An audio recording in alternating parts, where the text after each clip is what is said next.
You hear people talk about using a row cutter, but you're still using a traditional straight edge to make your seams. You say, I can't tell the difference. I'm going to show you. Coming up.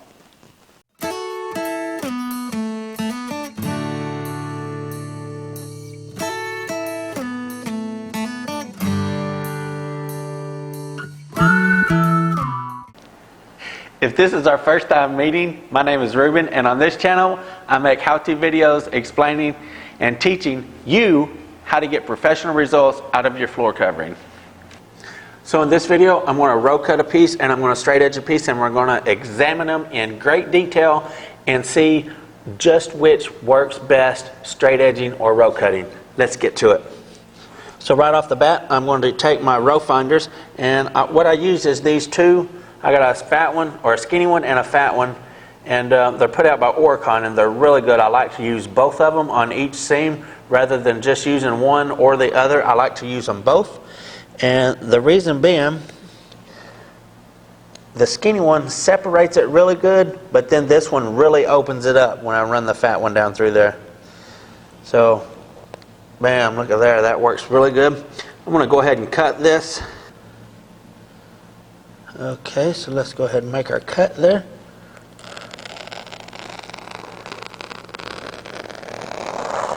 Alrighty, now I'm gonna throw that over there. This is the piece that I was cutting.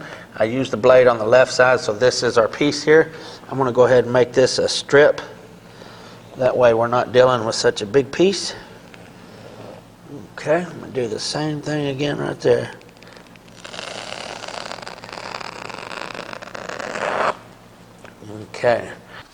Okay, now with that being said, since I got my row cut piece here, I'm going to go ahead and make a straight edge cut the same way. And I do have a brand new blade already in my knife. This carpet's kind of soft, so anytime it's soft you cannot start off on the edge, or else it just kind of crunches up in front of your blade. So if you'll notice, I went about an inch into it and then backed out and then started again. I want to make me a strip just like I did with the row cutting. Okay. Alright. There we go. Here are my two pieces. So this is my row cut side here, and this is my straight edge piece here. Let's get up close and examine these in great detail. So first off, we're going to go with the straight edge piece. This is the piece right here that I straight edged. And I want to take my row finder here and I want to pull the nap back and look here. If you can see, let's see here, right there. See all the excess backing? Let me take this other one here and see if I can do this. Okay, so there we go. We got the nap pulled back now. And if you can see the excess backing we got right here, what causes that is whenever you're running your straight edge down the back of it, see how that got close and then far away and then close again right there? Well, these rows, whenever you're running your straight edge down through there, you cannot keep your straight edge on a single row when you're cutting from the back. So what happens is when it jumps a row, you can actually see that backing is pretty even down through there until it gets to about right here, and then it comes out a little bit. So it's telling me right here I jumped a row and it got a little wide there. So that's the disadvantage of cutting from the back, is you cannot keep your blade in the same row. Now look at here, this is not too bad. This fiber is all the way to the back right there, okay? So that's not bad at all. This is actually really good too. So it was about halfway down, I'd say. About halfway down. You can see the excess backing there. So you put two of those together. As a matter of fact, I do have two pieces that are straight edged. Okay, now they're both straight edged, so it's going to match up like a person was going to seam it, okay?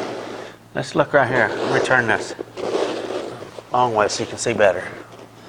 Look right here. Now you could probably rub this and make it appear halfway decent.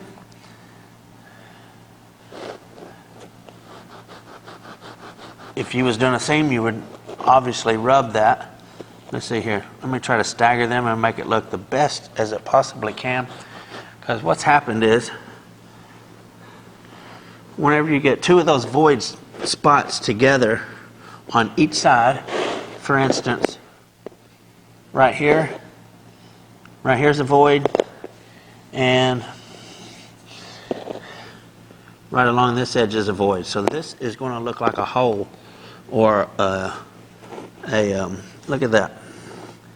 Even though the backings, let me push them all the way together. Even though the backings are together, look at what a void in there. All that area without any nap. And that's what happens from straight edge. And when that will look like a great big hole. You can fluff it and do whatever you want.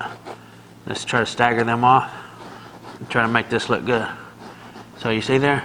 I mean, you could fluff this and all that kind of stuff and make it pass from the customer that don't know any better. But see, right here it looks pretty good. You can't even hardly tell it's there.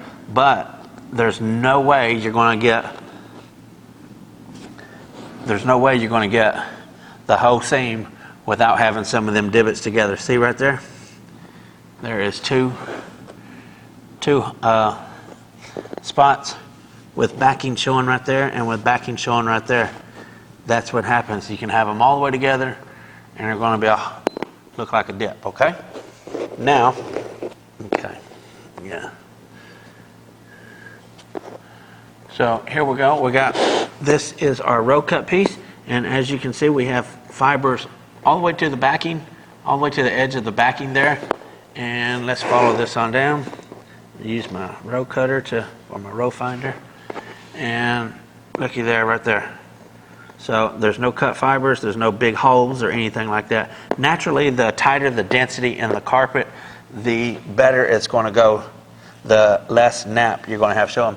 And this as well is a row cut piece here.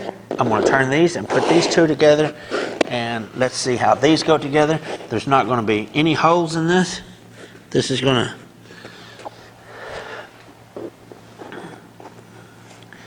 okay, look at that. I just barely had to do that just to mix the fibers together, and it just disappeared. There's no holes in that, no dips. I think the results speak for themselves. I don't think I have to say anything else about that. I think that turned out beautiful. Again, the backing of a row cut piece and